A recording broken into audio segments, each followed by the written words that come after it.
A question that comes up very often is, what are some good plants for a nano aquarium? And in this video, we're going to answer that exact question. What's going on, guys? Justin from H2Oplants.com, and today we're going to be talking about my top 5 favorite nano plants for your nano aquarium. And the reason why this can be so important is when you're often ordering plants online, sometimes it's difficult to figure out how big are they going to get, because usually you're getting kind of a juvenile plant. If you think of like a plant in its infancy stages, then you got like its juvenile, its teenage years, and then you got its mature plant.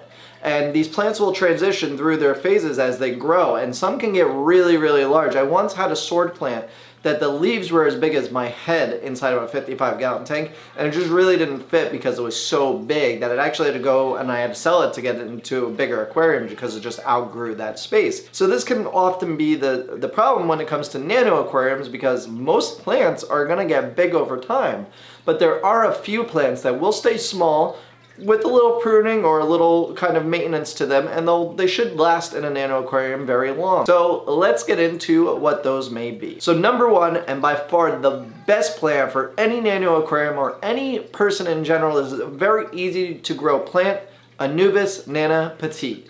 Now, these are very small. They have very small leaves, no bigger than, probably smaller than your fingernails, honestly. They're probably about the size of your pinky nail, depending on how big your fingers are, but they are very, very tiny, and they stay that way, and they take a very long time to grow. So the beautiful part about it is when you put it inside of your nano aquarium, like a 5-gallon or a 10-gallon or something like that, they're not gonna get all that big for a very long time.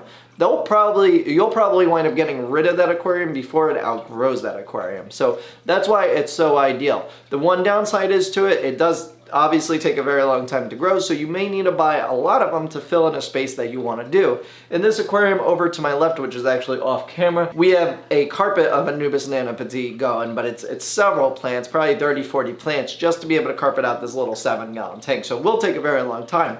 But it's great for accent pieces, so if you have some rocks or driftwood that you want to accent with some nice little bushy plants, Anubis Nana Petite all the way. Fantastic plant, very beginner friendly, super easy, and all in all, great versatility because it could go on rocks, driftwood, or you can even just plant the roots and only the roots in the substrate. We've got more into Anubis. I'll link up above if you want to check out more having to do with Anubis, so that way you can know how to take care of it.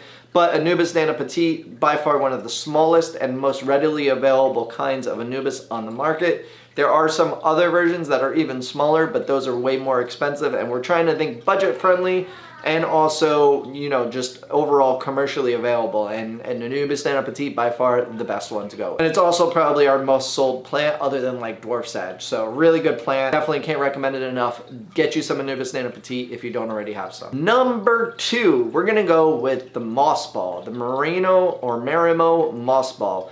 It is probably one of the most versatile plants and just the overall easiest plant to take care of. Oftentimes I see these posts on social media with them just in jars in a window, and that's all they need. They're a super simple plant, and they're also really good at being used in aquascapes. We actually did in this tank. It's a little messed up now because all the conventions that we did, and it needs to be redone. But we did a video on it, the moss ball aquascape up top here. You check that out. It shows you how to use a moss ball in depth on how to use it on aquascaping and whatnot, and it's just a super easy to use plant.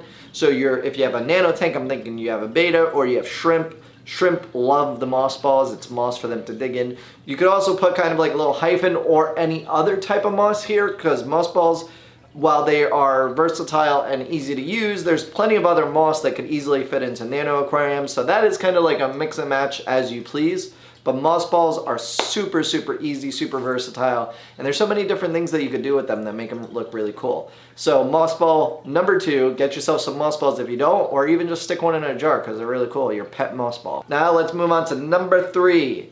That is gonna easily be Monte Carlo. So when it comes to nano carpeting plants, it really you only have a couple of choices. One being dwarf 4-leaf clover, which is a really big favorite of mine, but this one's gonna go to Monte Carlo. And the reason being is Monte Carlo you can actually attach to rocks, driftwood, or in the substrate and carpet out. So it's also another very versatile plant. That's why I like all 3 of these plants so far. It doesn't really matter how you use these because they can go on everything. And that's the beautiful thing about them. So whatever your imagination is for your aquarium, you could use these 3 plants interchangeably interchangeably to do what you want, which is really awesome about these three plants, how they all grow in similar conditions and similar ways that they can be used in all these different types of ways in your aquarium. So Monte Carlo, it's a super easy to grow carpeting plant. With that said, it will take a little bit of time to grow if you don't have CO2. It doesn't need CO2. It will grow without CO2. I actually have it in this tank here. It has been growing fine without CO2. Same thing in this aquarium, fine without CO2. It just has to come down to the light. A lot of people say you could get away with low light. I do recommend medium to high light for it, but if you have a smaller aquarium, and that's what those videos about, is the smaller aquariums, a simple light like this Asta 20 light that we've done videos about in this tank, that the Monte Carlo is super easy to grow in that without CO2. So definitely Monte Carlo. Attach it to rocks, driftwood, or just plant it in the substrate. Break it apart if you're going to carpet it out though. So if you get a cup from us, like it typically comes in a pot, you'll take it apart and you'll plant little sprigs everywhere, and that'll eventually carpet out and make a really nice full carpet. So very easy carpeting plant. Number 4. Now this is kind of a tricky one because I want to give you a colorful plant, and what I would say is probably one of the most colorful plants that you can get is the red Tiger Lotus. The red Tiger Lotus just is a truly beautiful little bulb plant that is ideal for really any type of aquascape or any type of aquarium, but in nano aquariums you could keep it as well. Now it will require slightly more maintenance to keep it smaller, because what's going to happen is when the red Tiger Lotus puts up new leaves, they'll eventually keep going up and up and up in the aquarium and eventually may reach the top of the water. Now, that may be completely fine with you. You may not care about the lily pads sitting on top of the water, and you may actually welcome that idea. But if you want to keep it smaller and more compact and inside of the area that you have for it, you'll want to trim the taller and taller leaves off, because the more you trim it, the more the plant is going to say, okay, I'm just going to spread out, and that way it survives. So it's just going to continue to spread out, and it has one of the most beautiful red kind of purpley colors that you can ask for in a plant. It doesn't need a whole lot of light. It doesn't need CO2. And it's super easy to propagate, because every time it puts up a new plant from the bulb, you could actually detach it, wait for a new one to pop up, and continue the process and really propagate it out. Get tons of them going around your aquarium. And they also have tiger stripes to the leaves, which add even more texture and more color to the overall aquascape. So super easy red plant for nano aquariums. Can also be used in larger aquariums, but nanos, it's ideal. And that brings us to number 5. And number 5 is kind of tricky because I've given you some nice foreground and midground plants and the red plant and some carpeting plants. I'm trying to think of something that would be a good background plant, because a good background plant for a nano tank can be very difficult to try and figure out, because obviously you want something that's going to grow tall enough to cover the back of your aquarium, so maybe you don't see your filtration or your equipment, but not tall enough that it's just going to outgrow or just grow out of control in your aquarium. And there's actually a couple that come to mind, so I'm really just going to give one of them. And maybe if you really enjoy this video, leave me a comment down below and I'll do another top 5 of nano plants. Maybe I'll do a part 2.